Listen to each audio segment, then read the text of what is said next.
ኢትዮጵያን ወደ ጠፈሩ ያስገቧት እንቁዎች ሶስተኛዋ ሳተላይት እየመጣች ነው። ኢትዮጵያ አልተቻለችም። Launching country's very first satellite into space. ITRIS-1. Ethiopia launched its first satellite.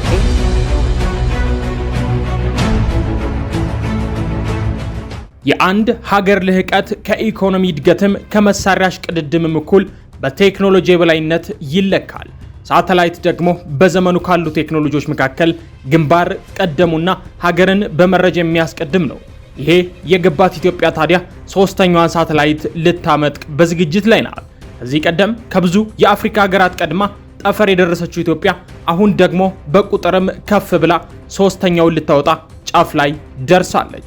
አስደናቂዎቹ ሳተላይቶች ድንቅ ነገሮችን ይዘዋል። ሰላም የተወደዳችሁ የሰሞንኛ ቤተሰቦች፣ ከቅርብ ጊዜ ወዲህ ኢትዮጵያ ብዙ አዳዲስ አቅሞችን እያዳበረች ሲሆን ወታደራዊ አቅሟ አንዱ የዘመነው ክንዷ ነበር። አሁን ደግሞ በቴክኖሎጂና መረጃ ለመቅደም ብሎም ከሌሎች ሀገራት ጥገኝነት ለመላቀቅ ሶስተኛውንና ዘመናዊውን ሳተላይቷን ልታመጥቅ ነው። ከዚህ ቀደም ሁለት የረቀቁ ሳተላይቶችን ያመጠቀችው ኢትዮጵያ ከሳተላይቶቹ የማይገመት ጥቅምን ማግኘት ትችላለች። ታዲያ ዛሬ በጥንቅራችን የአዲሱን ሶስተኛ ሳተላይት አቅም፣ ቀደምቶቹን ሳተላይቶች ብቃትና ጠቃሚነት አንድ በአንድና በዝርዝር የምንቃኝ ሲሆን እስከ መጨረሻው አብራችሁን ቆዩ። ሀገረ ኢትዮጵያ የምትቻል አልሆነችም። አሁን ደግሞ በሚቀጥለው የፈረንጆች ዓመት 26 ሶስተኛዋን ሳተላይት ከቻይና ጋር በመተባበር ልታመጥቅ ሽር ጉድ እያለች ነው።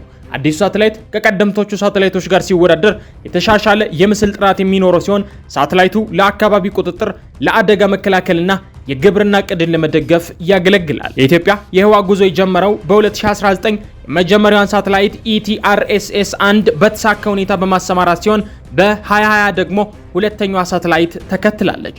አሁን ደግሞ የስፔን ሳይንስና ጂኦስፓሻል ኢንስቲትዩት ሶስተኛዋን የመሬት ምልከታ ሳተላይት አልምቶ ለማምጠቅ የሚያስችል የውል ስምምነት ከሻንጋይ የማይክሮ ሳተላይት ኢንጂነሪንግ ማዕከል ጋር ተፈራርመዋል። ሳተላይቷ ኢትዮጵያን ሪሞት ሴንሲንግ ሳተላይት 2 ኢቲአርኤስኤስ-2 የሚል ስያሜ የተሰጣት የመሬት ምልከታ ሳተላይት ስትሆን ሳተላይቷ ወደ ስራ ስትገባ 0.5 ሪዞሉሽን ያለው ምስልን ለተከታታይ 5 ዓመታት በመላክ አገልግሎት ትሰጣለች።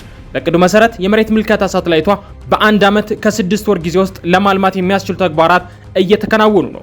ቅርጿ ከቀደምቷ ኢቲአርኤስኤስ-1 ጋር ተመሳሳይ ስትሆን ክብደቷ ደግሞ ወደ 100 ኪሎ ግራም ገደማ ይመዝናል። በኢኖቬሽንና ቴክኖሎጂ ሚኒስቴር የኢትዮጵያ ስፔስ ሳይንስና ጂኦስፓሻል ኢንስቲትዩት ሳተላይቷን በጋራ አልምቶ ለማምጠቅ በያዘው እቅድ መሰረት ዓለም አቀፍ ግልጽ ጨረታን በመከተል የተካሄደ የግዢ ስራ ተጠናቆ የውል ስምምነት ሰነድ አሸናፊ ሆነው ከቻይናው ሻንጋይ ኢንጂነሪንግ ሴንተር ኦፍ ማይክሮ ሳተላይት ጋር ተስማምተዋል።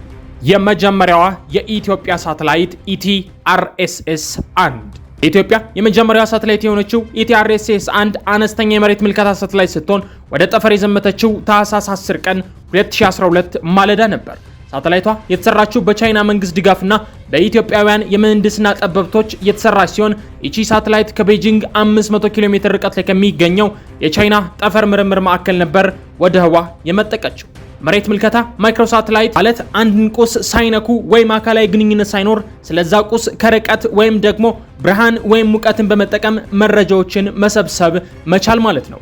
ኢቲአርኤስኤስ-1 ሳተላይት ደግሞ ከመሬት 700 ኪሎ ሜትር ርቀት ላይ ሆና ስለ ኢትዮጵያ ምስራቅና ምዕራብ አፍሪካ አካባቢ መረጃዎችን በመሰብሰብ እንጦጦ ህዋ ኦብዘርቫቶሪ ማዕከል ወደሚገኘው መረጃ መቀበያ ጣቢያ መረጃን ትልካለች። የሳተላይቷ ክብደት በአማካኝ ወደ 70 ኪሎ ግራም ገደማ ሲሆን ሙሉ ቅርጿ የተስተካከለና ዳይሜንሽኗ 60 በ60 ሴንቲሜትር የሆነ ነው። ኢቲአርኤስኤስ-1 የተሰራችው ቀለል ባሉ ማቴሪያሎች ሲሆን ይህም ኦርቢቷ ላይ ከደረሰች በኋላ በትክክል ያለምንም እክል እንድታገለግል ያደርጋታል። ራሷ የሆነ ኃይል ሰጪ ሶላር ፓኔልን የተካተተላት ሲሆን የተሰራችው ከኮምፖዚት ማቴሪያል ነው። በሳተላይት ቴክኖሎጂ ደግሞ ክብደት በቀነሰ ቁጥር ጥንካሬና ብርታታቸው ይጨምራል። ሳተላይቷ የመሬት ምልከታ ሳተላይት እንደመሆኗ የመሬት ምልከታ መሳሪያዎች ወይም ሳተላይቶች አክቲቭ እና ፓሲቭ ተብለው በሁለት የሚከፈሉ ሲሆን አክቲቭ የሚባሉት የራሳቸውን ሞገድ መረጃ ወደሚሰበሰብበት ቁስ በመልቀቅ ለምሳሌ ከህዋ ወደ መሬት ሞገድ በመላክ ሲሰበስቡ፣ ፓሲቭ የሚባሉት ደግሞ ተፈጥሯዊ በሆነ መንገድ ከቁስ አካላት የሚመጣ መረጃ መቀበል መረጃ ይሰበስባሉ።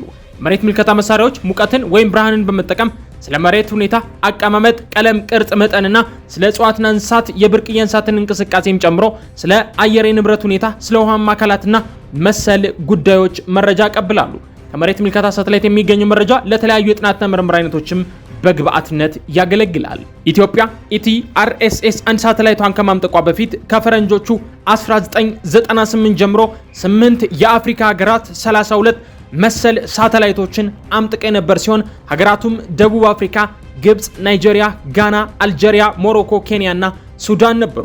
ቆይተው የተወሰኑ ሀገራት የተቀላቀሉ ሲሆን ኢትዮጵያም ተጨማሪ ሳተላይት በቀጣዩ ዓመት ማምጠቅ ችላለች። ኢቲአርኤስኤስ 1 በዋናነት ለግብርናና ተያያዥ ግልጋሎቶች የሚውሉ የአየር ንብረት መረጃዎችን ትሰበስባለች። የተሰበሰበው መረጃ ደግሞ ተንትነው የሚያነቡና የሚያቀርቡ መሐንዲሶች በቻይና ሰልጥነው ወደ ኢትዮጵያ መጥተው እንጦጦ ላይ ይገኛሉና ለነሱ መረጃውን ታቀብላለች። ሳተላይቷ ከቻይና ትወንጨፍ እንጂ የቁጥጥርና መረጃን የመቀበያ ማዕከሏ በኢትዮጵያ የሚገኝ ነው። ማዕከሉ በእንጦጦ ውሃ ምልከታና ምርምር ጣቢያ የሚገኝም ሲሆን የመረጃ መቀበያ አንቴናና መቆጣጠሪያ በዘመናዊ መንገድ የተገነባለት ነው።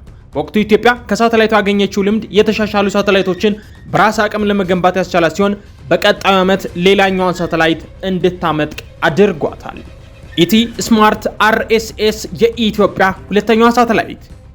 ኢትዮጵያ የመጀመሪያዋን ሳተላይት ባመጠቀች በዓመቱ ሌላ ዘመናዊ ኢቲ ስማርት አርኤስኤስ የተባለች ሳተላይትን አመጠቀ። ሁለተኛዋ ሳተላይት ኢቲ ስማርት አርኤስኤስም ተግባር የመሬት ምልከታ ሆኖ የምስል ጥራቷ ግን ከበፊቱ በእጅጉ የተሻለ ነው። መጀመሪያዋ ኢቲአርኤስኤስ 1 ማይክሮ ሳተላይት ስትሆን ኢቲ ስማርት አርኤስኤስ ደግሞ ናኖ ሳተላይት ሆና የዘመኑ የረቀቀ ቴክኖሎጂ ያዘች ሳተላይት ናት። ሳተላይቷ 8.9 ኪሎ ግራም የምትመዝን ሲሆን መጀመሪያዋ ሳተላይት ደግሞ የማትሸፍነውን አካባቢ በተሻለ የምስል ጥራት መሸፈን ትችላለች። የሳተላይት ስራው ከቻይናው ቤጂንግ ስማርት ሳተላይት ቴክኖሎጂ ኮርፖሬሽን ጋር በጋራ የተከናወነ ሲሆን የተሰራበት $1.5 ሚሊዮን የተገኘው ከቻይናው ስማርት ኩባንያ ነበር። ሳተላይቷን ፕሮጀክት የቅድመ ዲዛይን ስራውን ኢትዮጵያውያን መሐንዲሶች ያከናወኑ ሲሆን የማምረትና የሙከራ ስራውን ደግሞ ቻይናውያን ከኢትዮጵያውያን መሐንዲሶች ጋር በመመካከር ሰርተውት ነበር። መጀመሪያው ሳተላይትና ሁለተኛው ሳተላይት ሁለቱ ሳተላይቶች አንድ ላይ ተጣምረው የተሻለ የመሬት ምልከታ አገልግሎት ሲሰጡ ቆይተዋል። በአሁኑ ጊዜ ብዙ ሳተላይቶች የተለያየ ቦታ ሆኖ ሰፊ ቦታን በመሸፈን በአጭር ጊዜ ውስጥ ብዙ ምስል ማግኘት የሚቻል ሲሆን የሁለቱ ተግባርም ተመሳሳይ ነው። ሁለተኛዋ ኢቲ ስማርት አርኤስኤስ እንደ ኢቲአርኤስኤስ 1 ሁሉ የመጠቀችው ከቻይና ቢሆንም መጀመሪያዋ ሳተላይት ስትሰራ ብዙም ክህሎት አልነበረም። ሁለተኛዋ ሳተላይት ስትሰራ ግን የመጀመሪያውን ዲዛይን ተሰርቶ ሄደው ከኢትዮጵያ ነበር። ሳተላይቷ ከቻይና የመጠቀችው ደግሞ ኢትዮጵያ ለዚህ የሚሆን መሰረተ ልማት ስላልነበራት ነው። ኢትዮጵያ ከመጠቀቻቸው ሁለት የመሬት ምልከታ ሳተላይቶች በተጨማሪ በሚቀጥሉት 10 ዓመታት ውስጥ ሌሎች 3 ሳተላይቶችን ለማምጠቅ እቅድ የተያዘ የነበረ ሲሆን ከሳተላይቶች መካከል አንደኛው የኮሚኒኬሽንና ብሮድካስቲንግ ሳተላይት ነው። ይህ ሳተላይት የስልክ፣ የኢንተርኔት አገልግሎት፣ የቴሌቪዥን ጣቢያዎችን ጨምሮ ለመገናኛ አገልግሎት የሚውል ሲሆን ሌላኛው ደግሞ እስከ 0.5 ሜትር የሚሆን የምስል ጥራቱ ከፍተኛ የሆነ የመሬት ምልከታ ሳተላይት ሲሆን በሚቀጥለው ዓመት የሚመጥቀው ሶስተኛው ሳተላይት ይሄ ነው። ውድ የሰሞንኛ ቤተሰቦች ለዛሬ የኢትዮጵያን ሌላ ከፍታ የሳተላይት ዘርፍን አስቃኝተናቸዋል። በቆይታችን ሶስቱን ድንቅ ሳተላይቶች የዳሰስን ሲሆን ሐሳብ አስተያየታችሁን በኮሜንት አሳውቁን። ላይክ እና ሼር በማድረግም ቤተሰቡን ሰናይ ጊዜ